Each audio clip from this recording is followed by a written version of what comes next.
ഈ ലോകത്ത് ഒരുപാട് മനുഷ്യർ ജീവിക്കാൻ ഗതിയില്ലാതെ നെട്ടോട്ടമോടുന്ന സന്ദർഭങ്ങളിലെല്ലാം ഇതുപോലുള്ള മരുപ്പച്ചകളായി, തെളിനീരായി, ആശ്വാസമായി, അനുകമ്പയായി നമ്മളെയൊക്കെ കൂട്ടിപ്പിടിക്കാൻ അവതാരങ്ങൾ ഭൂമിയിലേക്ക് ഇറങ്ങി വന്നിട്ടുണ്ട്.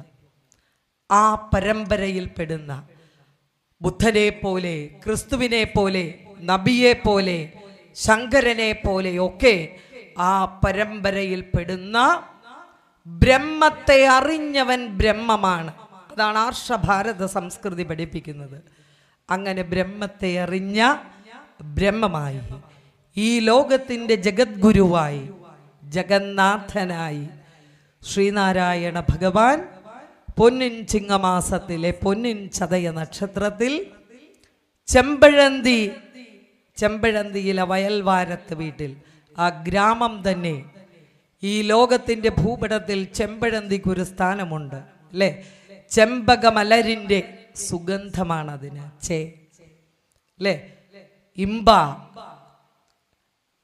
നമ്മളുടെ ഇമ്പം സന്തോഷത്തിൻ്റെ ഇമ്പ, തോഴൻ്റെ ഴ, കാന്തിയുടെ ഇന്തി.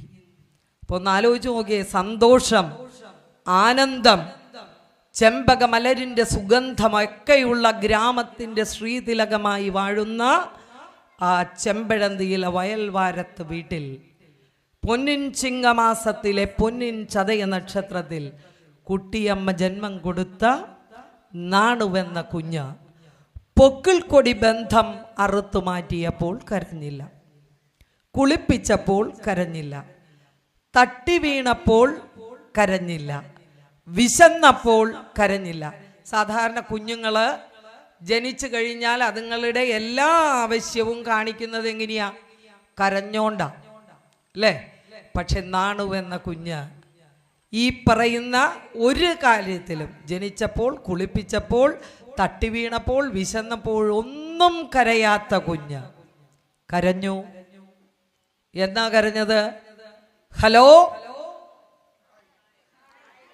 ഹലോ എന്നാ കരഞ്ഞത്? 32ാമത്തെ വയസ്സിൽ ശ്രീനാരായണ ഭഗവാൻ കരഞ്ഞു അല്ലേ? ഞാൻ പറഞ്ഞില്ലേ, നാണുവെന്ന കുഞ്ഞ് തപശക്തി കൊണ്ട് നാരായണനായി, ശ്രീനാരായണ ഗുരുദേവനായി, ബ്രഹ്മമായി മാറി അല്ലേ? 32ാമത്തെ വയസ്സിൽ ശ്രീനാരായണ ഗുരുദേവൻ കരഞ്ഞു. എവിടെ വെച്ചിട്ടാ കരഞ്ഞത്? 1888 മഹാശിവരാത്രി നാളിൽ. നമുക്ക് ഇന്നും ശിവരാത്രി പുണ്യമുള്ള ദിവസം. കാരണം പിതൃക്കൾക്ക് ജീവിച്ചിരിക്കുമ്പോൾ അച്ഛനമ്മനെ നോക്കിയില്ലെങ്കിലും പേടിച്ചിട്ട് പോയി നമ്മളൊക്കെ പിതൃതർപ്പണം ചെയ്യും അല്ലേ? ജീവിച്ചിരിക്കുമ്പോൾ ചിലപ്പോൾ മര്യാദക്കൊരു 4 ഉരുള ചോറ് കൊടുത്തിട്ടുണ്ടാവില്ല. പക്ഷേ മരിച്ചു കഴിയുമ്പോൾ നമ്മളൊക്കെ പോയി പിതൃതർപ്പണം ചെയ്യും. കാരണം ആ കാർന്നോരോ കാർന്നോത്തിയോ എന്തെങ്കിലും ശാപം ചൊരിഞ്ഞാലോ എന്നുള്ളൊരു പേടി കൊണ്ട് നമ്മൾ പോകുന്നവർ. അങ്ങനെ നിങ്ങളെ അല്ലട്ടോ പറഞ്ഞത്, ആലയിലുള്ള കുടുംബാംഗങ്ങളെ അല്ല ഞാൻ പറഞ്ഞത്. അങ്ങനെയുള്ളവരുണ്ട് അല്ലേ? ജീവിച്ചിരിക്കുമ്പോൾ നോക്കാതെ മരിച്ചതിന് ശേഷം കർമ്മം ചെയ്യാൻ പോകുന്നവരുമുണ്ട്. 1888 മഹാശിവരാത്രി നാൾ. സ്ഥലം നെയ്യാറ, പേര് നെയ്യാർ, നെയ്യ ഒഴുകുന്നതെന്ന്. ഇന്ന് നദികളൊക്കെ മരണമണി മുഴക്കി ഒഴുകുകയാണ്. കാരണം നമ്മൾ തന്നെ എറിഞ്ഞ് വീഴ്ത്തുന്ന മാലിന്യങ്ങൾ, പ്ലാസ്റ്റിക് കൂമ്പാരങ്ങൾ, ഫാക്ടറികളുടെ പുകകൾ, വിഷമാലിന്യങ്ങളെല്ലാം ചേർത്തുകൊണ്ട് മരണമണി ഒഴുക്കിക്കൊണ്ട് ഓരോ നദിയും ഒഴുകുന്നത്. പക്ഷേ അന്ന് നെയ്യാറുണ്ടല്ലോ, നെയ്യ് തന്നെയാ ഒഴുകുന്നത്. ആ വനാന്തരങ്ങളിലൂടെ, പാറക്കെട്ടുകളിലൂടെ തട്ടിത്തട്ടി ഒഴുകി കളകളാര ശബ്ദം പുഴക്കിക്കൊണ്ട് ആ നെയ്യാറിങ്ങനെ ഒഴുകുമ്പോൾ ഈ ഗുരുവിനൊരു പ്രത്യേകതയുണ്ടായിരുന്നു. ഗുരു തിരഞ്ഞെടുത്തിട്ടുള്ള എല്ലാ സ്ഥലങ്ങളും നോക്കിക്കോളൂ. കൊടിതൂക്കിമല, മരുത്വാമല, പിള്ളത്തടം ഗുഹ, ആലുവ അദ്വൈതാശ്രമം അല്ലേ, നെയ്യാറ്, പ്രകൃതിയുടെ സമഞ്ജസമായ സമ്മേളനങ്ങൾ നടക്കുന്ന പ്രകൃതി രമണീയമായ ഇടങ്ങളായി ഇവിടെയെല്ലാം. അങ്ങനെ ആ നെയ്യാറിൻ്റെ തീരത്ത് മഹാശിവരാത്രി നാളിൻ്റെ തലേ ദിവസമേ ഗുരു എത്തി. ഗുരു തലേ ദിവസം തന്നെ ശിഷ്യന്മാരോട് പറഞ്ഞു, ഈ പീഠമൊന്ന് കഴുകി വൃത്തിയാക്കിയിടാൻ. പീഠമെന്ന് പറഞ്ഞത് ഒരു പരന്ന പാറ കാണിച്ചിട്ടാ പറഞ്ഞത്. അപ്പം തന്നെ ശിഷ്യന്മാർ ആ പുല്ലൊക്കെ ചെത്തി, അതൊക്കെ നിങ്ങൾക്ക് അറിയാവുന്ന കാര്യമോ, പുല്ലൊക്കെ ചെത്തി അതൊക്കെ കഴുകി വൃത്തിയാക്കിയിട്ടു. നെയ്യാറിൻ്റെ തീരത്ത് പിതൃതർപ്പണം ചെയ്യാൻ വന്ന കുറച്ച് സമീപവാസികളൊക്കെ അവിടെ ഉണ്ടായിരുന്നു. ഭൈരവൻ ശാന്തികളുണ്ട്, ശിവലിംഗദാസ സ്വാമികളുണ്ട്, ഇവരൊക്കെയുണ്ട്.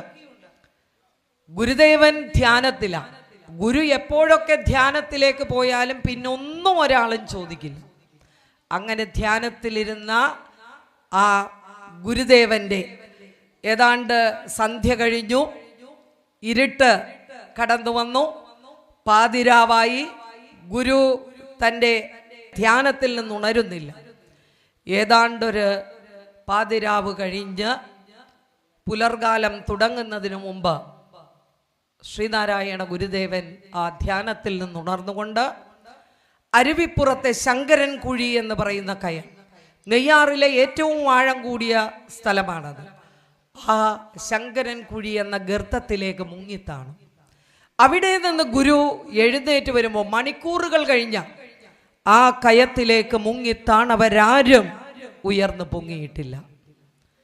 പ്രാർത്ഥനാ നിർഭരമായ മനസ്സോടുകൂടി ശിഷ്യഗണങ്ങളും സമീപവാസികളും ഭഗവാനെയും നോക്കിക്കൊണ്ട് അങ്ങനെ നിന്നു. അപ്പോ ഗുരു ആ കയത്തിൽ നിന്നും ഉയർന്നു പൊങ്ങുകയാണ്. തൻ്റെ വലത് കൈയിൽ ഇടത് നെഞ്ചിലേക്ക് ചേർത്ത് പിടിച്ചുകൊണ്ട് ശിവലിംഗമെന്ന് തോന്നുന്ന ഒരു ഉരുളൻ കല്ല്, അതാ ഗുരുവിൻ്റെ കയ്യിലുണ്ടായിരുന്നത്. ആ ശിവലിംഗമെന്ന് തോന്നുന്ന ഉരുളൻ കല്ലുമായി ഗുരു ഉയർന്നു പൊങ്ങുന്നത് ദാ ഇവിടെ വെച്ചിട്ടാണ്, വലത് കൈയിൽ തൻ്റെ ഇടത് നെഞ്ചിലേക്ക്. അത് ഞാൻ അങ്ങനെ എടുത്തു പറയാൻ കാരണം, ഇവിടെയാ മിനിറ്റിൽ 72 പ്രാവശ്യം ടക് ടക് ടക് എന്നടിക്കുന്ന നമ്മുടെ ഈ സാധനം ഇരിക്കുന്നത്, ഹൃദയം അല്ലേ? അപ്പൊ ഗുരുവിൻ്റെ ഹൃദയസ്പന്ദനം ഏറ്റുവാങ്ങിയ ശില, ആ ശിലയുമായി ഗുരു ഈ പരന്ന പാറയുടെ മുന്നിൽ വന്നു നിന്നപ്പോൾ അവിടെ ഉണ്ടായിരുന്ന ഭൈരവൻ ശാന്തികളൊക്കെ എഴുതി വെച്ചിരിക്കുന്നു. ശ്രീനാരായണ ഭഗവാന്റെ കണ്ണിൽ നിന്നിങ്ങനെ കണ്ണുനീരശ്രുധാരയായി പൊഴിക്കുന്നുണ്ടായിരുന്നു. ആ കണ്ണുനീരിങ്ങനെ ഇറ്റിറ്റ് വീണത് ഗുരുവിൻ്റെ ഹൃദയത്തിലേക്ക് ചാരി വെച്ചിരുന്ന, ചേർത്ത് വെച്ചിരുന്ന ശിലാഖണ്ഡത്തിലേക്കായിരുന്നു. പ്രിയമുള്ളവരെ, ഒരു ഗംഗാജലവുമല്ല ആ ശിലയെ തീർത്ഥാഭിഷേകം നടത്തിയത്, ഭഗവാന്റെ കണ്ണുനീര് കൊണ്ട്. ജനിച്ചപ്പോൾ കരയാത്ത നാണുവെന്ന കുഞ്ഞു 32ാമത്തെ വയസ്സിൽ തൻ്റെ മനസ്സറിഞ്ഞു കരഞ്ഞു. തൻ്റെ കണ്ണുനീര് കൊണ്ട് തീർത്ഥാഭിഷേകം നടത്തിയ ശിലയുമായി ഭഗവാൻ ഇങ്ങനെ കണ്ണുകൾ അടച്ചു നിന്നപ്പോൾ ഭൈരവൻ ശാന്തികൾ എഴുതി വെച്ചിരിക്കുന്നു, ഞങ്ങൾക്ക് ശ്രീനാരായണ ഭഗവാനെ നോക്കുവാൻ പോലും ഞങ്ങൾ അശക്തരായിരുന്നു.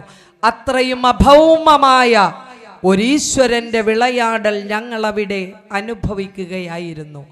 ചുട്ട വെങ്കലം പോലെ പ്രകാശിക്കുന്ന ഭഗവാനെയാണ് ഞങ്ങളവിടെ കണ്ടത്.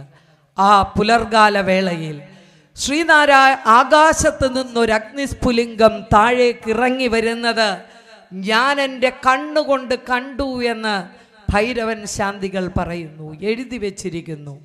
ആകാശത്ത് നിന്ന് ഒരഗ്നിസ്ഫുലിംഗം താഴേക്കിറങ്ങി വന്ന് ഗുരുവിൻ്റെ മാറിലേക്ക് ചേർത്ത് വെച്ചിരിക്കുന്ന ശിലയിലേക്ക് സ്പർശിച്ചു. സ്പർശന മാത്രയിൽ ശ്രീനാരായണ ഭഗവാൻ ഈ പരന്ന പാറക്കല്ലിലേക്ക് ഈ ഉരുളൻ കല്ല് എടുത്തു വച്ചു. ഞാൻ ഒന്ന് ചോദിക്കട്ടെ, സാധാരണ രീതിയിൽ ഒരു പരന്ന പാറക്കല്ലിലേക്ക് ഒരു ഉരുളൻ കല്ല് എടുത്തു വെച്ചാൽ എന്ത് സംഭവിക്കും? അത് ഉരുണ്ടു പോകും, അത് ഇളകി താഴേക്ക് വീഴും. പക്ഷേ ഈ ലോകത്തിൽ ഒരഷ്ടബന്ധ കൂട്ടുമിട്ട് ഉറപ്പിക്കാതെ, ഒരു ജ്യോത്സ്യനും ഗണിക്കാത്ത മുഹൂർത്തത്തിൽ, ഒരു താന്ത്രികാചാര വിധിപ്രകാരവുമല്ലാതെ ശ്രീനാരായണ ഭഗവാന്റെ തൃക്കരങ്ങൾ കൊണ്ട് പ്രതിഷ്ഠിച്ച ആ പ്രതിഷ്ഠ 134 വർഷമായിട്ട് 134 വർഷം കഴിഞ്ഞു. അതിളകാതെ ചലിക്കാതെ എവിടേക്കും ഉരുണ്ടു പോകാതെ അതവിടെ ഇങ്ങനെ കല്ലും കല്ലും ഉരുകിയൊലിച്ചൊന്നായി തീർന്നിരിക്കുന്ന ഒരു മഹാത്ഭുതം ഉണ്ടല്ലോ. അത് അരുവിപ്പുറത്ത് ഒരു നിർമാല്യ ദർശന സമയത്ത് ചെന്നാൽ നമുക്ക് കാണാൻ കഴിയും. അതിനേക്കാൾ വലിയ എന്ത് തെളിവാണ് നിങ്ങൾക്ക് ശ്രീനാരായണ ഭഗവാൻ ആര് എന്നുള്ളതിനെ കുറിച്ച് വേണ്ടത്? മക്കൾക്ക് പറഞ്ഞു കൊടുത്തോ ഇത്?